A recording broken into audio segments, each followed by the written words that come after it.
আজকে আমরা আরম্ভ করব নবম শ্রেণীর বিজ্ঞানের ৮ নম্বর চ্যাপ্টার, যেটা হচ্ছে গতি। আমরা আমাদের চারপাশে বিভিন্ন ধরনের জিনিস দেখতে পাই। সেই জিনিসগুলোর প্রতি যদি আমরা লক্ষ্য করি, তাহলে আমরা দেখতে পারবো যে কিছু কিছু বস্তু আছে সেগুলো স্থির অবস্থায় আছে। যেমন মনে করো, আমাদের ঘরের যে দেওয়াল যেগুলো আছে, সেই দেওয়ালগুলো স্থির অবস্থায় আছে। বা উদ্ভিদ অর্থাৎ গাছপালা, সেগুলো আমরা দেখব স্থির অবস্থায় আছে। অথবা রাস্তার পাশে যদি একটা গাড়ি থেমে থাকা অবস্থায় থাকে, তাহলে আমরা বলবো সেটা স্থির অবস্থায় আছে। এরকম আমরা বিভিন্ন ধরনের জিনিস আমরা দেখতে পাই যেগুলো স্থির অবস্থায় আছে। আবার বিভিন্ন ধরনের জিনিস আমরা দেখতে পাই সেগুলো গতিশীল অবস্থায় আছে। যেমন মনে করো, রাস্তার মধ্যে চলন্ত একটা গাড়ি, আমরা বলি যে সেটা গতিশীল অবস্থায় আছে। তাছাড়া একজন মানুষ দৌড়াচ্ছে, সেটা গতিশীল অবস্থায় আছে। একটা কুকুর দৌড়াচ্ছে, সেটা গতিশীল অবস্থায় আছে। তো কিছু কিছু বস্তু আমরা দেখেই বুঝতে পারি যে সেগুলো গতিশীল অবস্থায় আছে। কারণ যখন কোনো বস্তু গতিশীল অবস্থায় থাকে, তখন সেই বস্তুগুলো সময়ের সাপেক্ষে তাদের স্থান পরিবর্তন হয়। তো এখানে সময়ের সাপেক্ষে যেহেতু কোনো বস্তুর স্থান পরিবর্তন যখন হয়, তখন আমরা সেই বস্তুটাকে গতিশীল বলি। কিছু কিছু ক্ষেত্রে আবার কোনো কোনো বস্তুর গতি আমরা প্রত্যক্ষভাবে লক্ষ্য করতে পারি। যেমন একটা গাড়ি যখন রাস্তা দিয়ে গতিশীল বা রাস্তা দিয়ে চলছে, রাস্তা দিয়ে যাচ্ছে, চলন্ত অবস্থায় চলন্ত একটা গাড়ি যখন রাস্তা দিয়ে যাচ্ছে, সেই গাড়িটা দেখেই আমরা বুঝতে পারি যে এই গাড়িটি গতিশীল অবস্থায় আছে। কিন্তু কিছু কিছু বস্তু আছে যেগুলো আমরা দেখতে পাই না, কিন্তু তাদের গতি আবার আমরা অন্য কোনো অপ্রত্যক্ষ লক্ষণের দ্বারা বুঝতে পারি যে সেই বস্তুগুলো গতিশীল অবস্থায় আছে। যেমন উদাহরণ হিসাবে, বায়ু আমরা চোখে দেখতে পাই না, সেটা হচ্ছে অদৃশ্য, কিন্তু সেই বায়ুর গতি আমরা বুঝতে পারি। তো বায়ুর গতি আমরা কিভাবে বুঝতে পারি? বায়ু যখন প্রবাহিত হয়, বায়ু প্রবাহিত হওয়ার ফলে সেই বায়ু প্রবাহ যে হচ্ছে বা বায়ু যে গতিশীল হচ্ছে, সেটা আমরা বিভিন্ন ধরনের লক্ষণ দেখে আমরা বুঝতে পারি। যেমন ধূলিকণা বা বিভিন্ন ধরনের ধুলাবালি, সেগুলোর নড়াচড়া দেখে আমরা বুঝতে পারি যে বায়ু প্রবাহিত হচ্ছে। বা গাছের ডালপালা অথবা গাছের পাতা যেগুলো আছে, সেই পাতাগুলোর নড়াচড়া দেখেও আমরা বুঝতে পারি যে বায়ু প্রবাহিত হচ্ছে, অর্থাৎ বায়ু গতিশীল। তাছাড়া যেমন আমরা জানি যে পৃথিবী গতিশীল, পৃথিবী সূর্যের চারিদিকে ঘুরে, অর্থাৎ পৃথিবী গতিশীল। কিন্তু সেই পৃথিবীর গতি আমরা চোখে দেখতে পাই না। যদিও আমরা পৃথিবীকে দেখতে পাই, কিন্তু পৃথিবীর গতি আমরা বুঝতে পারি না। তো পৃথিবীর গতি আমরা বিভিন্ন অপ্রত্যক্ষ লক্ষণের দ্বারা আমরা বুঝতে পারি। যেমন সূর্য উদয়, সূর্যাস্ত বা ঋতু পরিবর্তন, এই লক্ষণগুলোর মাধ্যমে আমরা বুঝতে পারি যে পৃথিবী গতিশীল অবস্থায় আছে। আবার কিছু কিছু ক্ষেত্রে যখন কোনো বস্তু গতিশীল হয়, সেই একই গতিশীল বস্তু কারো ক্ষেত্রে দেখা যায় সেটা গতিশীল, আবার কারো ক্ষেত্রে দেখা যায় সেটা স্থির অবস্থায় আছে। যেমন উদাহরণ হিসাবে, যখন একটা চলন্ত গাড়িতে যাত্রী বসে থাকে, সেই চলন্ত যাত্রীরা রাস্তার পাশে যে গাছপালাগুলো আছে, সেই গাছপালাগুলোকে পিছন দিকে দৌড়াতে দেখে। কিন্তু আবার রাস্তায় যারা মানুষ দাঁড়িয়ে থাকে, সেই মানুষেরা, অর্থাৎ রাস্তায় দাঁড়িয়ে থাকা মানুষেরা সেই গাছপালাগুলোকে আবার স্থির দেখে। গাছপালাগুলো আসলে স্থির অবস্থায় আছে, কিন্তু চলন্ত গাড়িতে বসে থাকা যাত্রী যারা আছে, তারা সেই গাছপালাগুলোকে পিছন দিকে দৌড়াতে দেখে, অর্থাৎ তাদেরকে গতিশীল অবস্থায় দেখে। কিন্তু আবার রাস্তায় দাঁড়িয়ে থাকা ব্যক্তিরা সেই গাছপালাগুলোকে স্থির অবস্থায় দেখে। আবার বাসের মধ্যে বা গাড়ির মধ্যে বসে থাকা যারা যাত্রী আছে, যাত্রীরা তারা একে অন্যকে, অর্থাৎ প্রত্যেক যাত্রীরা তাদের সহযাত্রীকে স্থির অবস্থায় দেখে। কিন্তু রাস্তার পাশে যারা দাঁড়িয়ে আছে মানুষ, তারা আবার সেই গাড়িটাকে গতিশীল অবস্থায় দেখে, বা গাড়ির মধ্যে বসে থাকা যাত্রীদেরকে গতিশীল অবস্থায় দেখে। তার মানে আমরা এখান থেকে বুঝতে পারলাম যে বস্তুর গতি আমরা প্রত্যক্ষভাবেও লক্ষ্য করতে পারি, আবার আমরা সেটাকে অন্য কোনো অপ্রত্যক্ষ কোনো পরোক্ষ লক্ষণের মাধ্যমেও আমরা বুঝতে পারি যে বস্তুগুলো গতিশীল অবস্থায় আছে।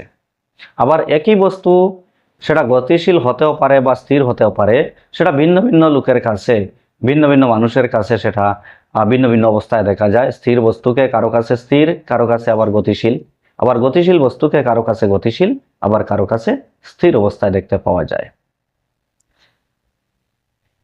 এখন এই যে গতি, সেটা বিভিন্ন ধরনের হতে পারে। যেমন সরল রৈখিক গতি হতে পারে।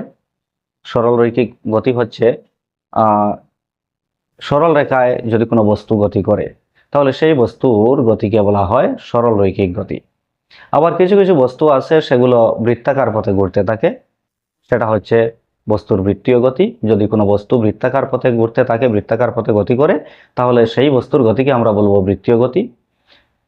কিছু বস্তু আছে সেগুলো তাদের এদিক সেদিক গতি হয়, তো এদিক সেদিক গতিকে আমরা বা সামনে পিছনে গতিকে আমরা কম্পন গতি বা পর্যাবৃত্ত গতি বলে থাকি। তো পর্যাবৃত্ত গতি বা কম্পন গতিও আছে, বিভিন্ন ধরনের গতি আছে। কিন্তু এই চ্যাপ্টারে আমরা বিশেষ করে সরল রৈখিক গতির সম্পর্কে আমরা অধ্যয়ন করব। সরল রৈখিক গতি সম্পর্কে আমরা বিশেষ করে এখানে এই চ্যাপ্টারের মধ্যে আমরা জানব।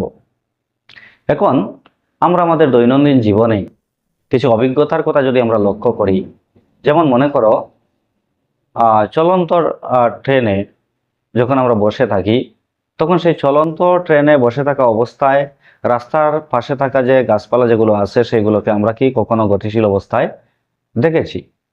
যদি কারো ট্রেনে চড়ার অভিজ্ঞতা থাকে তাহলে ট্রেনে চড়ার সময় বা বাসে চড়ার সময় রাস্তার পাশে থাকা গাছপালাগুলোকে পিছন দিকে দৌড়াতে অর্থাৎ গতিশীল অবস্থায় দেখেছো কিনা সেটা অবশ্যই কমেন্ট বক্সে জানিয়ে দেবে। বা যখন একটি রেললাইনে একটি ট্রেন যখন থেমে থাকা অবস্থায় থাকে এবং সেই ট্রেনে যদি কোনো যাত্রী বসে থাকে, তখন পাশের যে রেললাইন, সেই রেললাইন দিয়ে যখন অন্য কোনো রেলগাড়ি দ্রুত বেগে চলে যায়, তখন নিজে বসে থাকা থেমে থাকা অবস্থার যে ট্রেন, যে রেলগাড়ি, সেই রেলগাড়িটাকেও গতিশীল বলে মনে হয়। এমন অভিজ্ঞতা যদি কারো থাকে তাহলে অবশ্যই কমেন্ট বক্সে জানিয়ে দেবে। আর আমরা এই চ্যাপ্টারের মধ্যে সরলরৈখিক গতি সম্পর্কে আমরা আলোচনা করব। তো এখানে যে গতিগুলোর কথা আমরা বললাম, কিছু কিছু বস্তুর গতি আমরা দেখলাম যে কিছু বস্তু স্থির অবস্থায় থাকে, কিছু বস্তু গতিশীল অবস্থায় থাকে। গতিশীল বস্তুর বিভিন্ন ধরনের উদাহরণ আমরা দিতে পারি। যে আমরা এখান থেকে বলেছি যে বায়ু যখন প্রবাহিত হয় তখন বায়ু গতিশীল অবস্থায় থাকে। একটা চলন্ত গাড়ি যখন রাস্তা দিয়ে চলতে থাকে তখন সেটাকে আমরা গতিশীল বলি। একটা কুকুর যখন দৌড়াইতে থাকে তখন সেটাকে আমরা গতিশীল বলি। একজন মানুষ যখন দৌড়াতে থাকে তখন আমরা তাকে গতিশীল বলি। বা গ্রহ নক্ষত্র সেগুলোকেও আমরা গতিশীল বলি, যদিও তাদের গতি আমরা প্রত্যক্ষভাবে লক্ষ্য করতে পারি না, অন্য কোনো লক্ষণের দ্বারা আমরা সেটা লক্ষ্য করতে পারি। পাখিরা আকাশে উড়ছে, পাখিরা গতিশীল। তো এইভাবে নদীর মধ্য দিয়ে যখন জল প্রবাহিত হয় সেই জলকে আমরা গতিশীল বলি। এই যে বস্তুগুলো গতিশীল অবস্থায় থাকে, কিছু কিছু বস্তুর গতি অত্যন্ত বিধ্বংসী হয়, অনিয়ন্ত্রিত হয়। যেমন উদাহরণ হিসাবে কিছু অনিয়ন্ত্রিত বিধ্বংসী গতির উদাহরণ হচ্ছে প্লাবিত নদীর জলের গতি। যখন বর্ষার সময় বন্যা হয়, বন্যায় প্লাবিত যে নদী যেগুলো আছে সেই নদীগুলো জলে পুরোপুরি ভরপুর থাকে এবং জলের স্রোত অত্যন্ত বেশি থাকে, যার ফলে সেই নদীর ধারে বা নদীর তীরে যে ঘরবাড়িগুলো থাকে, গাছপালাগুলো থাকে, সেগুলোকে ধ্বংস করে দেয়, বিভিন্ন ধরনের ধ্বংসলীলার কাজ চালায়।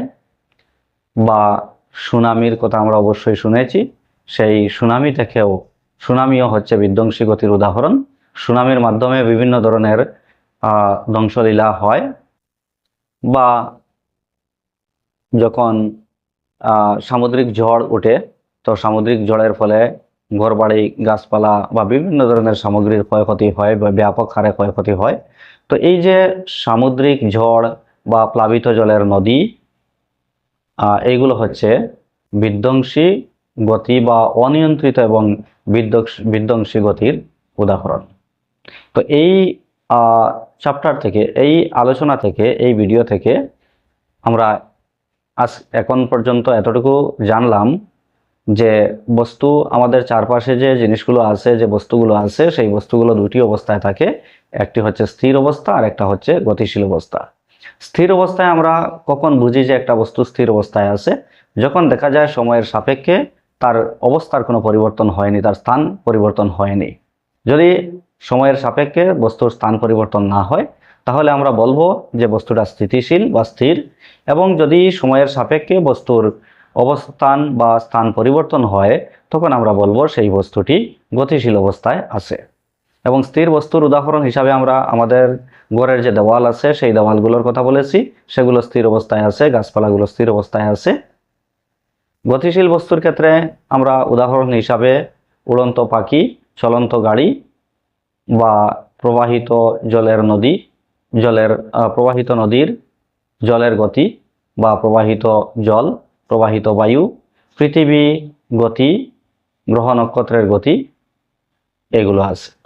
এবং আমরা এটাও দেখেছি যে কিছু বস্তু আছে যেগুলো কারো কাছে স্থির আবার কারো কাছে গতিশীল, কিন্তু সেই বস্তুটা আসলে যে কোনো একটা নির্দিষ্ট অবস্থায় আছে, আইদার গতিশীল অর স্থির।